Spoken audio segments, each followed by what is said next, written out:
Buenas tardes, ¿se me escucha? ¿Qué tal, ingeniero? Buenas tardes. Sí, se le logra escuchar. Ok. Ok. Bueno, ante todo, buenas tardes. Bienvenidos al seminario web Riesgos Químicos en Ambientes de Trabajo. Bueno, ante todo, presentarme. Soy el ingeniero Félix Pablo Rodríguez Espinosa.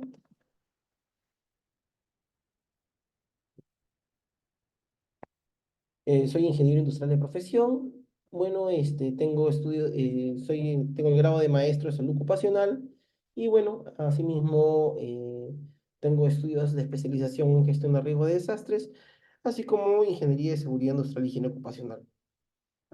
Tengo experiencia en lo que es salud ocupacional y bueno, dentro de lo que es el componente que yo veo es justamente lo que es la higiene industrial. Bueno, el día de hoy vamos a tocar un tema eh, muy interesante en el cual muchas empresas en su mayoría le prestan una importancia muy superficial, pero que también es algo muy delicado, que son justamente los riesgos químicos. Como nosotros sabemos, eh, nosotros estamos rodeados de sustancias químicas. Cada año se generan o se inventan o se procesan nuevas sustancias químicas al planeta, en el cual hay que registrarlas, hay que incorporarlas y hay que estudiarlas. Y muchas de ellas no se conocen. Tanto es así que, que existe una normativa en el cual hay límites permisibles para exposición de agentes químicos en ambiente de trabajo, pero solamente tenemos menos del 10% de todas las sustancias que existen en el planeta. Entonces, hay muchas sustancias las cuales nosotros no manejamos. Entonces, la importancia de conocer este tipo de riesgos es algo fundamental y bueno, vamos a tratarlo de una manera superficial, pero si existen algunas preguntas específicas, estamos prestos para resolver. Bueno, comenzamos entonces. Cuando hablamos de factores de riesgo químicos, ¿cierto? Tenemos que ver de que dentro de lo que es el campo de la salud ocupacional hay un concepto de lo que es vigilancia epidemiológica, donde nosotros vamos a recolectar toda la información sistemática de todos los riesgos laborales, que son efectivamente los riesgos de exposición. Y estos riesgos van a afectar, existe la posibilidad de que puedan afectar directa o indirectamente la salud del trabajador. ¿Ok? Entonces, como mencionaba, uno de estos agentes de exposición son las sustancias químicas. Y las sustancias químicas son aquellos que tienen una alta facilidad de ingresar al cuerpo humano y generar, en este caso, sus efectos nocivos. Bueno, si hablamos de sustancias químicas o de agentes químicos, vamos a hablar de una vamos a hablar de una clasificación. Tenemos los aerosoles, tenemos los gases, los vapores, ¿cierto? Tenemos las nieblas, las neblinas, etc. Vamos a ver cada uno de ellos de una manera rápida, pero viendo sus características y las importancias dentro de, en este caso, los riesgos ocupacionales. Cuando hablamos de los aerosoles sólidos, hablamos de los polvos de disgregación en primer lugar. Hablamos de aquel material particulado fino, que se disgrega cuando se realiza alguna actividad de fracturación. ¿Sí? Taladro, picado o de repente pulido, etcétera. Ahora, hay que tener en cuenta que el material particulado, de acuerdo a sus características, tiene criterios de nocividad. Hay material particulado que sí, pues efectivamente no es nocivo, que puede ingresar al cuerpo, al organismo, y según su diámetro de partícula, no va a ingresar totalmente, y aparte que no tiene otras características que me puedan generar un daño a la salud, pero hay otros materiales particulados que sí, que van a generar, es decir, va a ingresar a mi organismo y va a afectar, hablamos, mi sistema respiratorio y me va a producir alguna enfermedad, en este caso una enfermedad tipo neumoconiósica, una neumoconiosis, que hay diferentes características. En el caso de humos, es la condensación de humos, ¿cierto? Son Es material particulado que está condensado y en este caso se dispersa por el aire a cierta densidad. Ejemplo, los humos metálicos, plomo, mercurio, arsénico. Entonces, existe la posibilidad también de que se generen, en este caso, este tipo de humos, ¿no? Son en este caso humos de condensación, cuando estamos en plantas industriales, de repente algún proceso de aleación, etcétera, ¿no? Fundición. Líquidos. Dentro de los líquidos tenemos los rocíos metálicos, ¿no? La atomización, cuando nosotros atomizamos. Y también, por último, las nieblas, ¿no? Cuando ya, según las características, hay una menor densidad y va a generar y se va a producir, en este caso, este tipo de características. Ahora, hay que tener en cuenta lo siguiente, que cuando hablamos de un aerosol, si estamos hablando de las partículas atomizadas, que pueden ser sólidas o líquidas, estamos hablando algo más que una lata de spray, ¿no? Es lo que nosotros conocemos. Sino que estas partículas, ¿ya? Se van a dispersar, pero no tienen movimiento propio. ¿Qué cosa quiere decir? Que el movimiento que estas partículas tienen, ¿ya? Se deriva de la presión que se emite del equipo de emisión, ¿no? En este caso de la lata de spray o algún otro contenedor.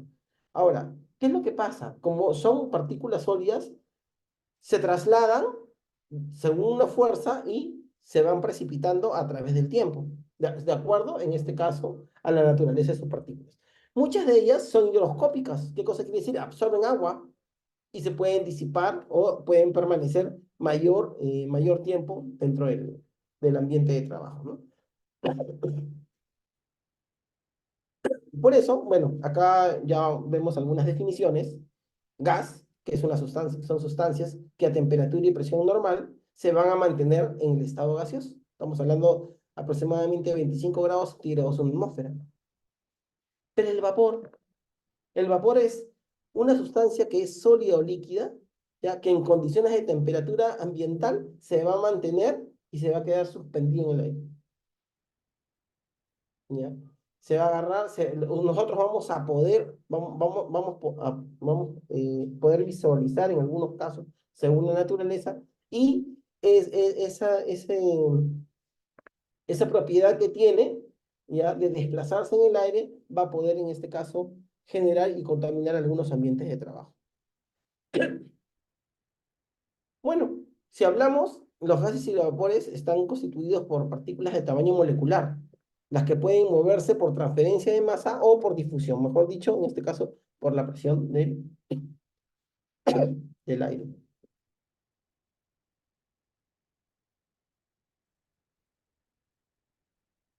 Cabe mencionar de que si hablamos de gases y vapores, el desplazamiento de ellos se deriva propiamente de su peso molecular, ¿cierto? Y según su peso molecular van a tener o van a adquirir ciertas velocidades. Es por eso la importancia de conocer las características de cada uno de estos gases, ¿ya? Con la finalidad de qué? De que si sabemos que es un gas que tiene un peso molecular muy bajo, quiere decir que se va a desplazar a mayor cantidad, a mayor distancia en este caso, ¿no? Se va a ir más lejos. Y por tal motivo me va a ocupar una mayor área de trabajo en la cual yo voy a tener que aplicar un sistema o una medida de control. Ok. Cuando hablamos de sustancias químicas en general, también hablamos de una condición, de una característica, que es la IDLH, ¿ya? Que significa inmediatamente peligrosa para la vida y la salud. ¿Qué cosa es esto? ¿Qué cosa es el IDLH? Es la concentración de esta sustancia en la atmósfera, ¿ya? Que puede generar o puede originar un cambio de propiedades de esta atmósfera. Una propiedad corrosiva, una propiedad tóxica, ¿cierto? Y que a una concentración específica, me puede afectar directamente a la salud y puede generarme la muerte. ¿Ok? Es decir, lo puede convertir en una atmósfera peligrosa, mejor dicho. Esa es una condición IDLH, es cuando estas sustancias químicas ya, ya generan tal concentración que convierten, en este caso, una atmósfera peligrosa. ¿Para qué me sirve el IDLH? ¿Por qué es importante conocerlo? Porque esta concentración o este valor IDLH me sirve como un tope, como un margen de seguridad, basados en los efectos que me pueden ocurrir en el organismo. Entonces, ¿qué cosa yo hago? Si yo sé que una sustancia X tiene un IDLH de 30 partículas por millón, yo ya sé que ya el 75% de ese IDLH, ya yo tengo que tomar una medida de control porque si llega al 30 ya va a ser peligroso y va a afectar la salud. Entonces, me sirve para determinar márgenes de seguridad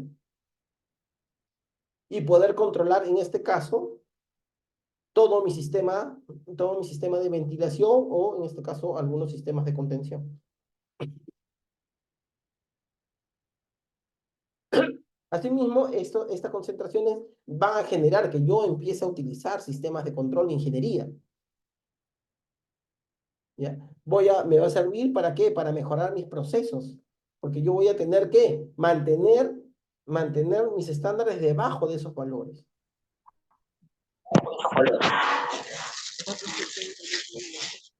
Asimismo, Asimismo, lo que tenemos que dar cuenta que mientras la concentración del IDLH sea menor, quiere decir que la sustancia es más tóxica. No, ¿qué cosa quiere decir? Que mientras menor sea la concentración, quiere decir que yo voy a necesitar menor cantidad de esa sustancia en mi cuerpo para que me genere daño. Entonces, eso también hay que tenerlo presente. ¿Cuándo el lugar de trabajo es considerado IDLH? Uno, en espacios confinados. En espacios confinados se consideran atmósferas IDLH, porque nosotros sabemos, en este caso, que en los espacios confinados, ¿qué es lo que principalmente sucede? El desplazamiento del oxígeno. Si no hay oxígeno, vamos a tener otro tipo de agente que van a llenar ese espacio y en este caso, generar algún tipo de asfixia, sin contar con las características que pudiera tener ese tipo de agente: corrosivo, venenoso, ¿cierto? Cáustico, sensibilizante, etcétera, ¿no? Entonces, de acuerdo a las características. Entonces, eso es importante que nosotros debemos de conocer cuando cuando hablamos de un IDLH. Bueno, habíamos hablado también de los gases y los vapores. Dentro de los gases y los vapores también hay una serie de características o clasificaciones, ¿no? Dentro de los gases y vapores hablamos de los gases asfixiantes. ¿Cuáles son los gases asfixiantes? Los gases asfixiantes son aquellas sustancias que me van a ¿qué? Desplazar el oxígeno. El asfixiante desplaza el oxígeno. Tiene un mayor peso y ¿qué cosa va a hacer? Va a empujar el oxígeno de la atmósfera y me voy a encontrar con niveles bajos de oxígeno. Ejemplos, tenemos el monóxido de carbono, tenemos el ácido cianhídrico. El ácido cianhídrico tiene en este caso, dos propiedades. Aparte de ser asfixiante, también en este caso es corrosivo. El ácido sulfídrico también. Tengo gases irritantes: el ácido clorhídrico, el amoníaco, el hidróxido de amonio, el anhídrido sulfuroso. Son irritantes, ¿por qué? Porque, ¿qué cosa van a hacer? Van a afectar el tejido, el tejido tanto epitelial como mucoso, ¿sí? Van a afectar ligeramente. Se van a agarrar, van a generar una reacción con la epidermis o con algún tejido mucoso y va a empezar en este caso, generar cierta reacción. Y también, por último, tenemos los anestésicos o los narcóticos. ¿Ya? ¿Ok? Como los alcoholes, el cloroformo. Pero hay otro gas que es anestésico, que nosotros muchas veces no sabemos. ¿Qué gas es que en concentraciones elevadas es narcótico? A ver, solo, puro. Dióxido de carbono.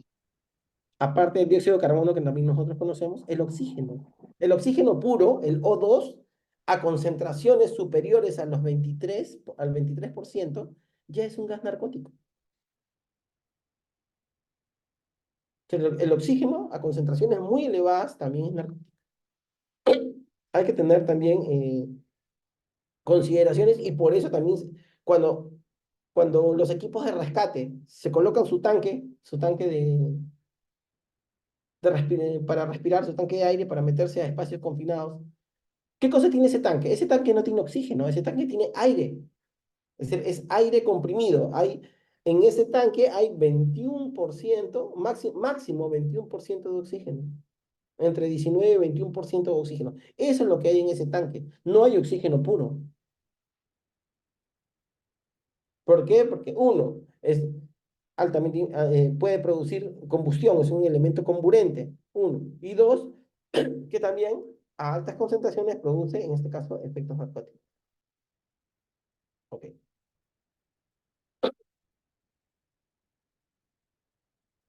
Si salimos de los gases y vapores y vamos ahora nuevamente a los polvos también tienen clasificación. Y dentro del material particulado que hay en el ambiente de trabajo, hablamos del ambiente de trabajo, tenemos material particulado inorgánico y orgánico. Y dentro de los inorgánicos, ¿qué tenemos? Los neumoconiósicos y los no neumoconiósicos. Los neumoconiósicos, ¿qué son?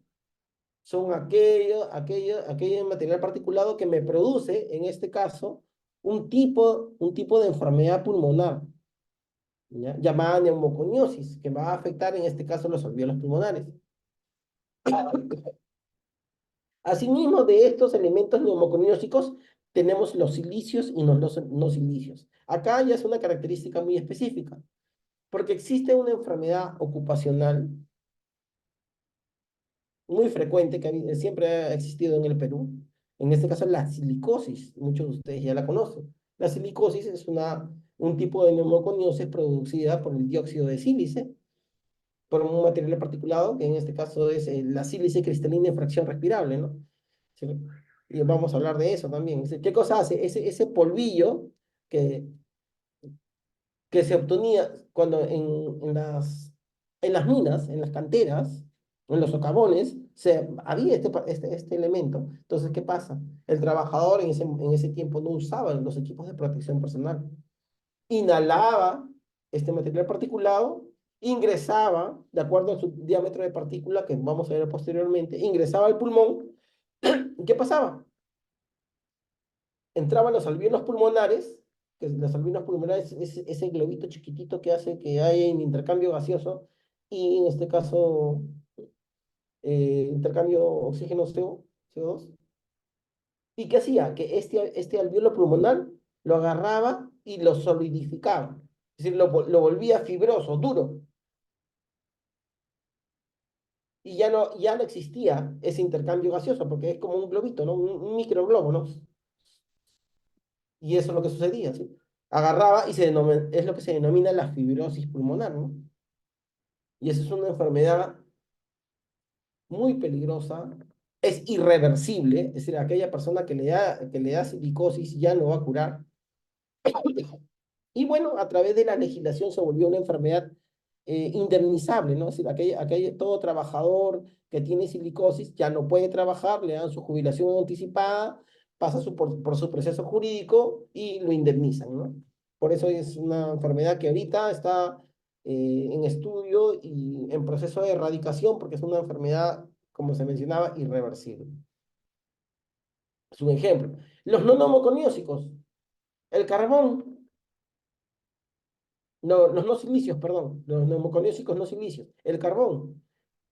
Igualito, estábamos en una mina, ahí y produce una enfermedad que se llama la antracosis. La antracosis es una neumoconiosis producida por carbón. Bueno, de ahí tenemos orgánicos naturales, orgánicos sintéticos. Y bueno, en este caso polvos vegetales, plásticos, drogas y pesticidas. Cabe mencionar que dentro de lo que son los orgánicos, también en algunos casos podemos tener algún tipo de neumoconiosis. Un ejemplo, la, la vicinosis.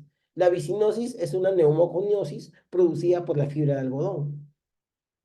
Cuando aquellas personas que están expuestas o trabajan de repente pues en una ropería o trabajan en un centro de lavado y vemos ese polvillo que está ahí, muchas veces es fibra de algodón y si nosotros no tenemos los equipos de protección personal adecuados, podemos inhalar esa fibra y podemos producir una vicinosis y sería en este caso una enfermedad ocupacional. ¿Ok? Bueno, como nosotros sabemos, el material particulado no tiene movimiento propio, es decir, siempre depende directamente en este caso, uno del viento, otro de su peso molecular o el peso de la partícula, pero lo más importante del material particulado es su tamaño.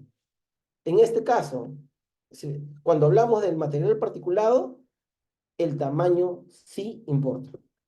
Acá sí, el tamaño sí importa. ¿Por qué? Porque mientras menor sea su diámetro, más peligroso es. Es más peligroso. Mientras más chiquito sea, más chiquitito, más diminuto, más peligroso va a ser. ¿Por qué? Porque va a pasar por todos los filtros del cuerpo humano hasta llegar a los alvéolos pulmonares. ¿Ok? Entonces nosotros tenemos, miren, nosotros tenemos el tamaño, el material particulado se clasifica según su tamaño de partícula y se puede clasificar en polvo inhalable, en polvo torácico y en polvo respirable. El inhalable, el inhalable, ¿ya? Es aquel polvo, aquel material particulado en el cual va a estar hasta un límite de 10 micras, de 10 micras, ¿ok? Miren, 10 micras. A ver, ¿ustedes alguna vez han estado en un lugar cerrado y han visto que por ahí entraba un haz de luz y han visto unas pelucillas por ahí volando? ¿Han visto? Ya. Esas pelucillas, ese polvillo que vemos a través de ese haz de luz, mide 40 micras. 40 micras es el límite de visibilidad del ojo humano para material particulado. Es decir, cuando nosotros lo vemos por el haz de luz. ¿Ya? Menos de 40 micras ya no vamos a ver. ¿Ya? Y hablamos de polvo inhalable cuando nosotros estamos en los límites de 10 micras. Quiere decir que tampoco lo vemos. No es visible. Nosotros podemos estar en un ambiente y puede haber esas partículas ahí en el ambiente de trabajo y nosotros no las vamos a ver. ¿Estamos? Ya. Entonces, tenemos polvo inhalable de 10 micras para arriba, pero hablamos de 10 micras, polvo torácico de 10 micras a 5 o 6 micras y polvo respirable menor a 5 micras. Sí, así estamos viendo. Entonces, si ustedes ven acá en la foto, vemos polvo inhalable, que es netamente la parte naranja, es toda la parte de la parte orofaringia hasta, en este caso, la garganta. Ahí se va a quedar atorado todas las partículas mayores de 10 micras. Ahí se van a quedar acá atorados. De ahí tenemos el polvo torácico. El polvo torácico hablamos menores de 10 micras, ya hablamos 8, 7 micras, hasta 5 micras. Se van a quedar en todo lo que es la tráquea y las traqueolas y algunas que podrían llegar. Pero el polvo respirable es aquel menor de 5 micras, es aquel que va a ir directo a los pulmones y van a llegar muchos a los alvéolos pulmonares. ¿Ya? Estamos hablando solamente de material particulado. Ahora, de acuerdo a sus características, peor, porque si es un material particulado silicótico, o de repente es un corrosivo, es un venenoso, etcétera, ¿no? Entonces, vemos ahí, en este caso, que sí, el tamaño importa. Bueno, es por eso que nosotros tenemos que conocer las características más importantes del material particulado. ¿Qué es lo que pasa? Cuando hablamos de material particulado, dentro de lo que es el sistema respiratorio, ¿ya? ¿Qué cosa? Que hablamos que una sustancia, una partícula que mide es decir, puede, una micra puede tener una superficie muy alta, porque recuerden que el sistema respiratorio, en este caso los alveolos pulmonares, tienen mucha superficie de contacto. Entonces hay una alta posibilidad de que una partícula de una micra, ¿ya? Pueda, en este caso, tener mucha superficie de contacto. Y ese es, en este caso, el problema que nosotros tenemos con el material particular. Mientras más pequeña sea la partícula, mayor va a ser su superficie, porque hay gran cantidad de partículas que van a estar rodeadas, se van a estar juntas y van a aumentar, en este caso, la superficie de contacto del organismo, porque se van a adherir a todo nivel, ¿cierto? Y asimismo aumentan el grado de retención. Y según la naturaleza de estas sustancias, ya me pueden generar ciertos daños, ¿no? ¿Ok? Bueno, entonces, si nosotros vamos a hablar, ya hemos hablado de gases, vapores, humos, nieblas, neblinas y material particulado, que son las sustancias químicas o la clasificación de las sustancias químicas que hay en el ambiente de trabajo, ahora vamos a hablar cómo medirlas. Es decir, cómo yo voy a medir, cómo yo voy a saber que existen, ¿no? En el ambiente de trabajo. Para eso, para eso se emplea lo que es la higiene ocupacional. Entonces, la higiene ocupacional es, en este caso, la rama de la salud pública o un eje fundamental de la salud ocupacional que se dedica a la medición de los agentes ocupacionales. La medición, la cuantificación y las recomendaciones para la implementación del sistema de control. Bueno, entonces, ¿qué cosa es lo que nosotros tenemos que saber?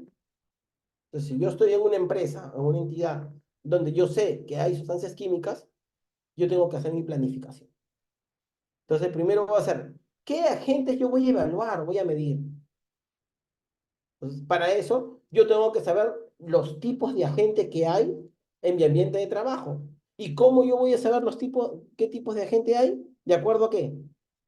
De acuerdo a mi diseño y análisis de procesos. Yo tengo que saber cuáles son mis procesos productivos. Y todos mis procesos productivos ya tienen y mencionan cuáles son sus puntos críticos y cuáles son, en este caso, las sustancias que manejan y las sustancias que producen. Yo tengo que saber.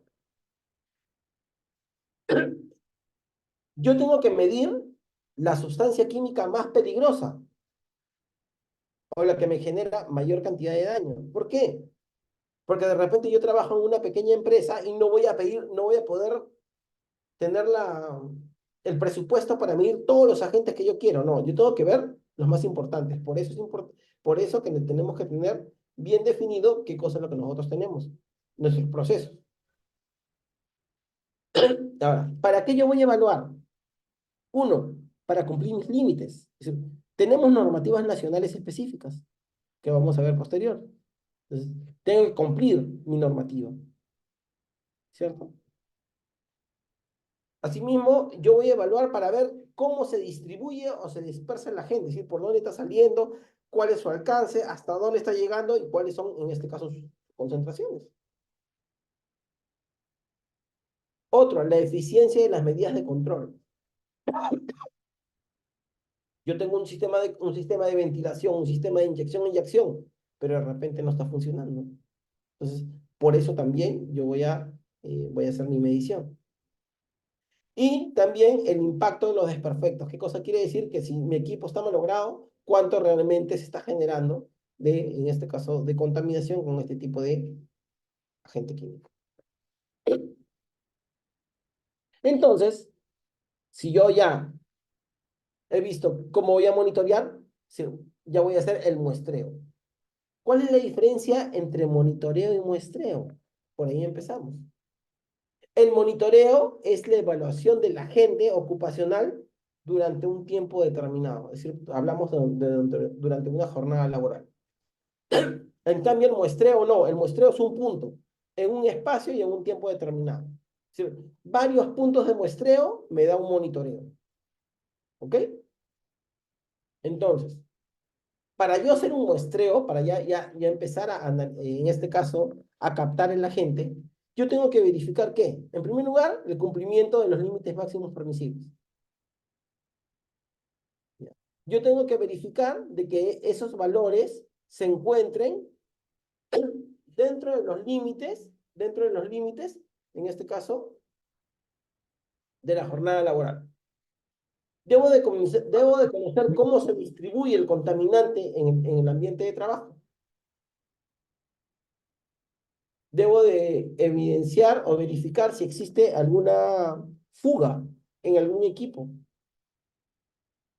Mi sistema de control que esté óptimo, verificado. Y también voy a conocer la concentración. Entonces, todo eso es lo que me va a servir para determinar mi punto de muestreo. Ahora, yo tengo que saber, si yo voy a hacer un muestreo, ¿cuántas muestras voy a tomar?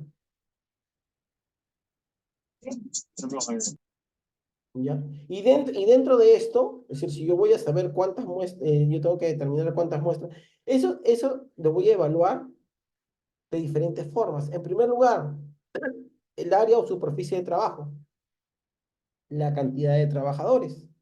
Y cuando hablamos de la cantidad de trabajadores en el mismo puesto de trabajo, hablamos lo que se denomina el grupo de exposición similar, ¿no? Que yo puedo mostrarle a un trabajador y me va a decir cómo está todo, porque todos trabajan en la misma zona, en la misma hora, en el mismo ambiente. Tengo que ver si las muestras son representativas, es decir, la cantidad de muestras realmente me van a decir. Si yo voy a tomar de repente una en la mañana, una en la tarde, o una al mediodía, eso también es importante. Tengo que hacer mi cálculo y mi diseño muestral. ¿Cuántos trabajadores o puestos de trabajo se van a evaluar en caso que se hagan las mediciones? Y ahí hablamos de los puestos de trabajo críticos. Para eso nosotros ya hemos tenido que haber hecho nuestra identificación de peligros y evaluación de riesgos, para poder identificar cuáles son los puestos de trabajo que en este caso se consideran de que son críticos. ¿Cuándo se van a hacer las evaluaciones o las mediciones? Ese es otro tema importante. Si es por turno o es por estación. Les explico. Perdón. Cuando yo realizo las mediciones de agentes ocupacionales, no es lo mismo medir en el primer turno, en el segundo turno o en el tercer turno, porque las concentraciones ambientales son distintas, de acuerdo a la temperatura, de acuerdo a la velocidad del viento, a las condiciones. Entonces, cada, cada turno de trabajo tiene condiciones específicas: humedad, temperatura, velocidad de viento, cantidad de trabajadores, número de máquinas. Entonces, todo eso varía. Entonces, en la mañana muchas veces hay mucha producción, ¿ok?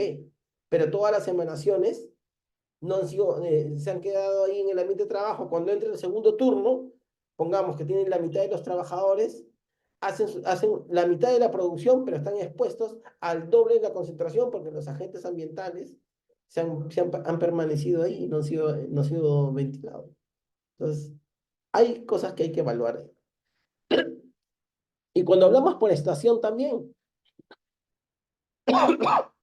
porque los agentes químicos tienen diferentes comportamientos según, en este caso, los climas, ¿no? Según las etapas estacionales. Por eso muchas veces cuando se realizan monitoreos, monitoreos, se realizan en diferentes estaciones, estación de verano, invierno. ¿Por qué? Porque en el caso del material particulado, vamos, ejemplo, el material particulado en temporada de invierno disminuye. ¿Por qué? Por la temperatura, porque ya hay mayor humedad. Entonces, ¿qué cosa hay? Hay mayor, son higroscópicas, hay mayor peso y se sedimenta más rápido. Entonces, hay menos polución en el ambiente. Entonces, también es importante saber las estaciones. Otra cosa importante que tenemos que conocer aquí, perdón, es los protocolos. Los protocolos tienen que ser validados, tienen que ser eh, oficiales. O sea, no voy a utilizar una técnica que se me ocurrió. No, tengo que utilizar una técnica que sea validada y que sea comprobada. Bueno, usualmente los temas de higiene ocupacional los manejan algunos laboratorios acreditados, al menos que la empresa tenga, en este caso, su equipo de profesionales que realicen los monitoreos y que los manden a evaluar al laboratorio, ¿no? Laboratorios acreditados. Por eso es importante saber. Otro, medir los tiempos según norma, protocolos o manuales. O sea, si yo voy a realizar un monitoreo, existen tiempos definidos en el cual yo voy a medir. Voy a medir durante la jornada laboral, es decir, 8 horas o al 75% de la jornada laboral, es decir, 6,5 horas, pongamos. ¿Sí? Porque si yo mido menos, ya no es representativo esa concentración no es la real. Entonces, ¿por qué? Porque hablamos de concentraciones que se tienen que realizar dentro de la jornada laboral. De repente yo voy a medir un TWA, ¿no? Ahora vamos a ver qué es eso. O voy a medir un estilo, un símil, ¿no? Pero eso ya depende de la metodología y de lo que yo quiero llegar según la concentración. Bueno, ¿qué cosa es lo que debo saber para planificar un muestreo? ¿Para qué muestrear? ¿Por qué muestrear? ¿Dónde muestrear? ¿Cuándo muestrear? ¿Cuánto tiempo? ¿Cuántas muestras? Bueno, eso es lo que nosotros ya hemos especificado, ¿no? Entonces, ¿cómo yo voy a determinar la concentración? Yo tomo la muestra y la paso al laboratorio y el laboratorio me va, en este caso, darle la masa o la concentración de la muestra, ¿no? Bueno, cuando hablamos de agentes químicos, hablamos usualmente de cálculos, ¿no? Hablamos usualmente de cálculos. Pero eh, algo importante que tenemos que ver con los riesgos químicos es que si nosotros no realizamos un buen muestreo, no vamos a poder, en este caso, no vamos a poder dar un buen diagnóstico. El muestreo es la parte fundamental, en este caso, de un buen diagnóstico. Si yo no realizo esto de manera correcta, con las técnicas apropiadas, me va a salir cualquier cosa. Y el resultado va a ser un resultado, pues, fantasma, ¿no? Porque realmente no me va a indicar la realidad de la situación, ¿no? Bueno, cuando hablamos de muestreo, podemos ver una muestra única, de acuerdo a las características del agente, varias muestras consecutivas y muestras puntuales o muestras pequeñas, ¿no? Eso es lo que vamos a ver. Algo que tenemos que ver o tenemos que tener claro dentro de lo que son el monitoreo de agentes químicos es que nosotros tenemos que hacer muestras o tenemos que hacer evaluaciones periódicas, porque la concentración de los agentes varían, como habíamos mencionado, a través del tiempo y de las estaciones. Bueno, en el caso de material particulado, se emplea lo que es un tren de muestreo, o lo que ustedes ven acá. Este tren de muestreo consta de tres secciones. En primer lugar, la bomba de muestreo portátil, que es una bombita que aspira aire, usualmente 5 litros por minuto, 5 litros por minuto, que es lo que se gradúa, un estándar. De ahí tenemos la manguera y tenemos acá un cabezal de muestreo. Ahora, El cabezal de muestreo varía. Este es el cabezal de muestreo, que es este cuadradito que está acá.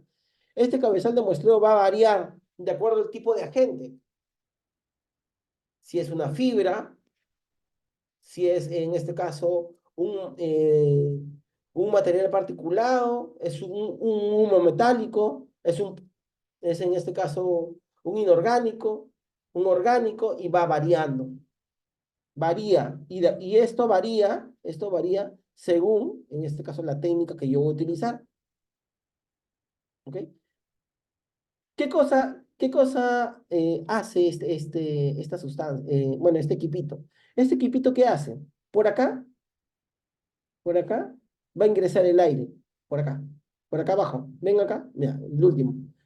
Ingresa el aire por abajo y por este tubito que está acá, ¿qué cosa va a hacer? Se va a formar como se forma como un remolino, que es un ciclón. Un ciclón. A ver, por favor. Va a for- se va a formar un se va a formar un remolino y el material particulado grueso se va a depositar, es decir, se va a decantar y el material particulado fino se va a quedar adherido acá. ¿Y qué cosa hay acá? Acá hay un filtro como esto. Y en este filtro es donde se va a quedar adherido todo el material particulado que yo quiera analizar. ¿Ok? Eso es lo que nosotros hacemos dentro del muestreo. Este filtro pasa al laboratorio y ahí me dicen, ¿qué cosa me dicen? La cantidad de partículas que hay en ese ambiente de trabajo a exposición de ese trabajador en una jornada laboral. ¿No? Entonces me da la información, perdón, de la concentración de esta sustancia. También tenemos para ver gases y vapores. ¿Qué hago? Igualito, esta bombita es similar a esta. Es la misma bombita, otro modelo. Pero ¿qué hace? Acá tenemos que una solución captadora. Va a venir un gas, va a entrar por este tubito y va a burbujear en esta agua que tiene una solución. Y esta agüita va a cambiar de color. Y de acuerdo a la intensidad de color, vamos a ver la concentración del contaminante que hay en este caso en el ambiente de trabajo por colorimetría. Acá es otro tema, acá es diferente, porque acá tenemos acá un tubo absorbente, ¿no? Este tubo absorbente, ¿qué cosa va a hacer? Va a captar los gases y los va a retener acá. Es un tubo absorbente con carbón activado. Va a captar acá la sustancia y esta sustancia la vamos a enviar al laboratorio y en el laboratorio me van a salir las concentraciones, en este caso, del ambiente de trabajo, ¿no? Es decir, no solamente es para material particulado, sino también para gases y para vapores. ¿No? Eso es lo que yo les estaba explicando, ¿no? Qué cosa, cómo, cómo se generaba, cómo se generaba, igualito el tubo absorbente, en este caso hay semi-cuantitativo y cuantitativo, con la finalidad de que, de emitirla, agarrar y determinar las concentraciones. ¿Y para qué determinan las concentraciones? Para verificar mi normativa. Y existe una normativa nacional de sustancias químicas, que es el Decreto Supremo 015/2005 SA, que me indica cuáles son los valores límites para los agentes químicos en ambientes de trabajo. Entonces, el resultado que yo tengo, yo lo voy a verificar como norma. Y si estoy dentro de los valores, voy a estar cumpliendo. En el caso que no, bueno, yo voy a tener que asumir algunas medidas de control, ¿no? ¿Qué me dice la normativa? Bueno, la normativa me va a dar, en realidad, los valores numéricos, el valor límite, ¿cierto? Que me va a permitir, ¿qué? Hacer mi vigilancia de salud y mi vigilancia ambiental. Claro, si yo estoy dentro de los valores, igual. Yo voy a agarrar y voy a hacer mi vigilancia ambiental. Pero si yo tengo valores que están próximos a los límites permisibles, yo ya tengo que entrar, en este caso, a mi vigilancia de salud, porque esos valores podrían afectar la salud de mis trabajadores.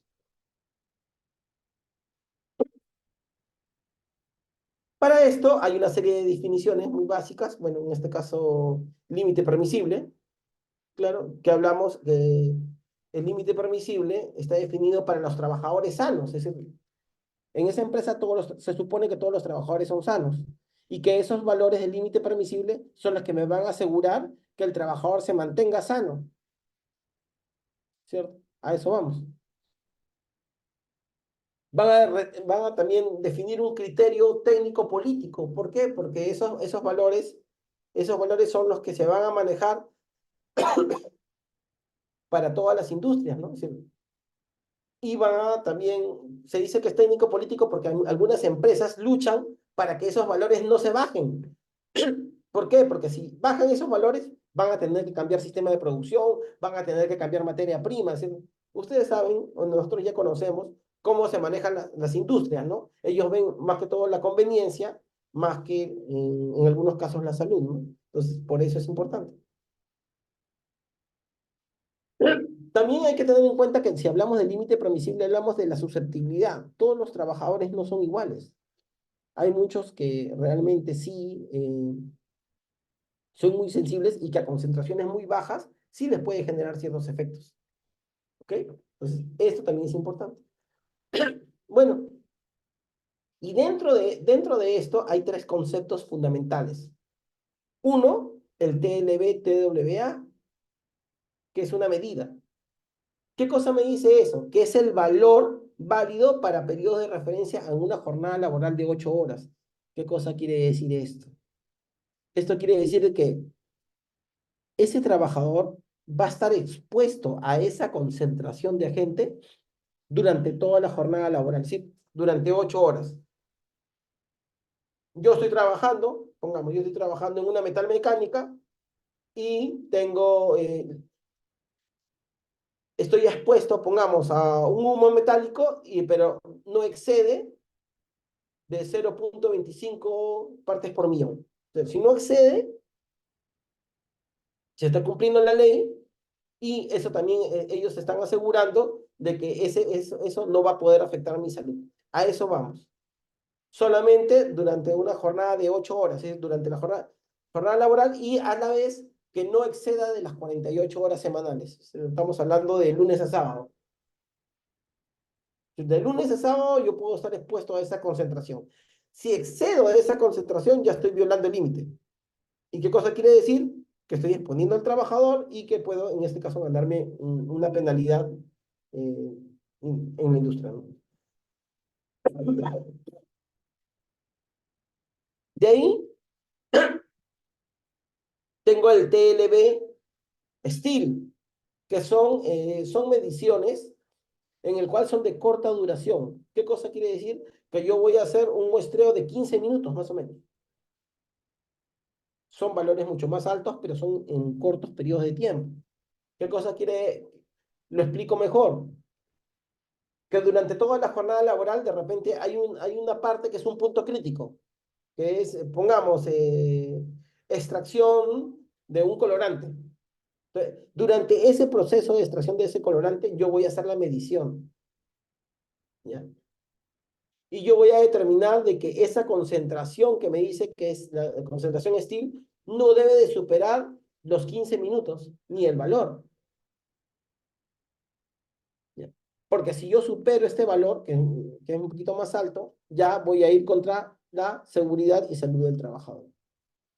Asimismo, cabe mencionar que en la norma, en los niveles de exposición STIL no puede superar 4 veces su valor dentro de una jornada laboral, es decir, 4 veces 15 minutos, ¿no? Estamos hablando, en este caso, de 60 minutos, pero durante toda la jornada laboral.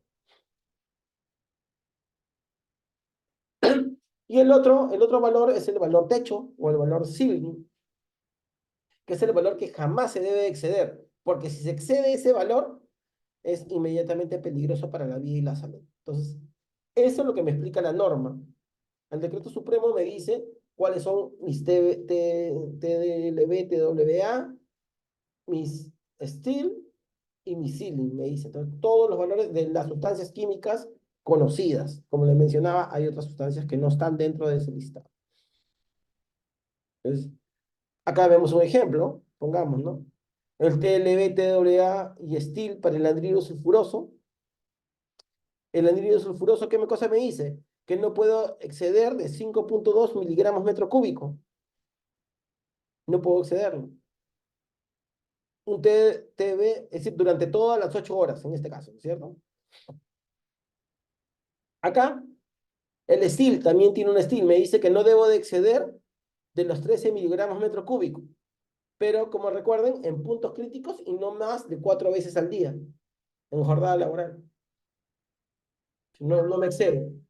Y tiene un ceiling de 26. Es decir, si llega a 26, ya es inmediatamente peligroso la vida y la salud. ¿Qué cosa quiere decir? Que en este caso han hecho sus controles correspondientes, ¿no? Y no excedido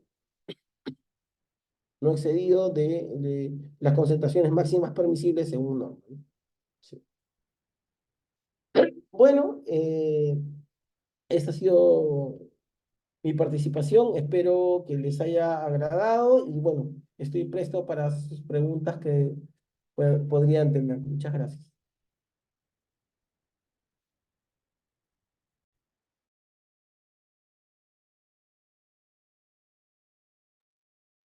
Perfecto, ingeniero Félix, muchas gracias. Aquí vemos una consulta por parte de Gabriela. Nos comenta, ¿podría volver a explicar la diferencia entre muestreo y monitoreo, por favor? Sí, cómo no. Eh, el monitoreo, ¿ya? Es la recolección de datos, es la suma de recolección de datos durante toda la jornada laboral. ¿Ok? En cambio, el muestreo no. El muestreo solamente es en un momento determinado. Es decir, pongamos, mi jornada laboral es de 8 de la mañana a 4:30 de la tarde. ¿Ya? Yo he hecho de, una serie de mediciones durante toda esa jornada. Eso se llama monitoreo.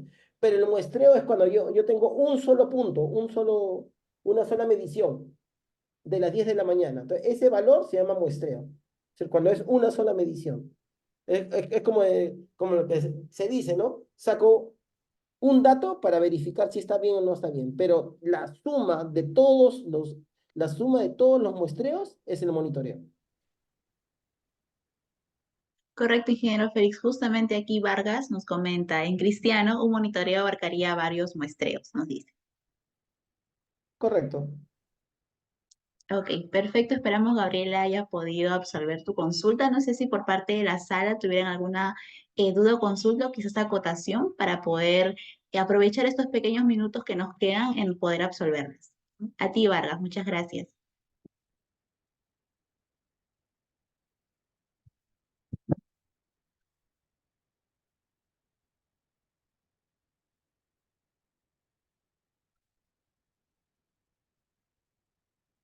Bien, ingeniero Félix, vemos que todo ha quedado claro por este seminario web.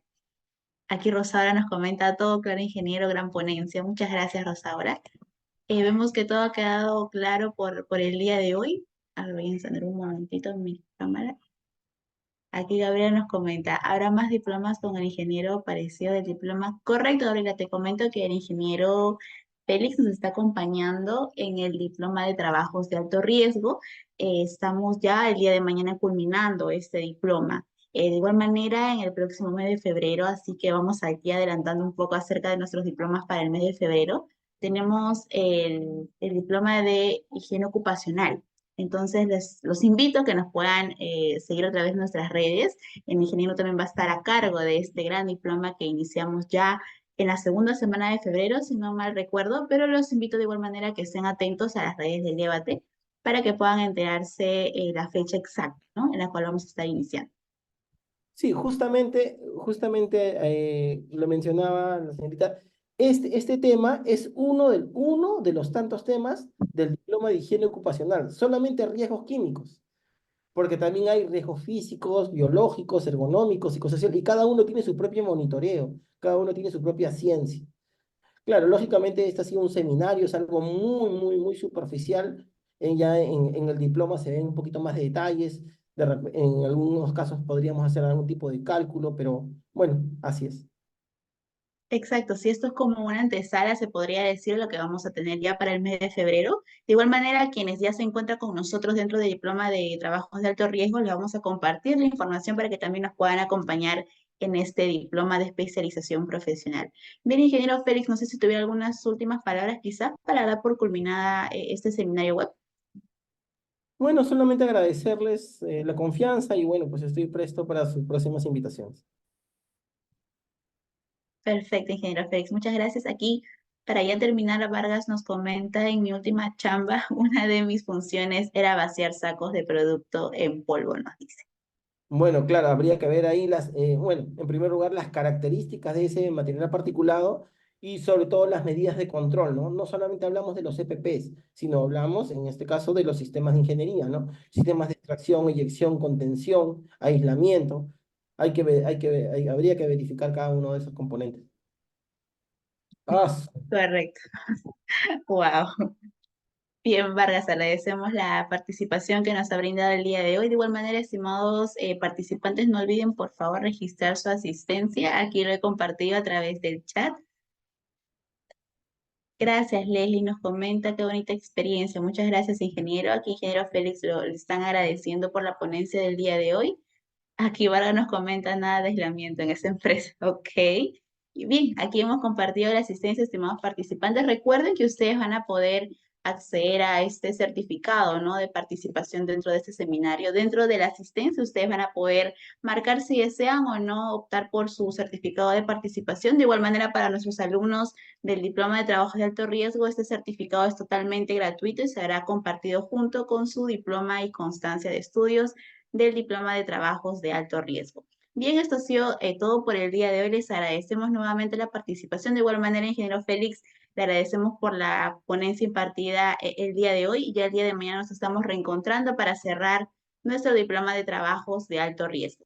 Eso ha sido todo por mi parte. Aquí les saluda Angélica Barzola. He compartido la asistencia para que por favor puedan registrarse, para que puedan acceder tanto a la grabación de este seminario y también al material para que puedan ser compartidos a través de sus correos electrónicos. Bien, aquí nuevamente adjunto la asistencia. Quienes se han retirado quienes se han registrado pueden retirarse de la sala sin ningún inconveniente. Y ya nos estamos reencontrando el día de mañana para cerrar nuestro diploma de trabajos de alto riesgo. Que tengan muy buenas noches. Gracias a ti, Gabriela. Que tengas buenas noches.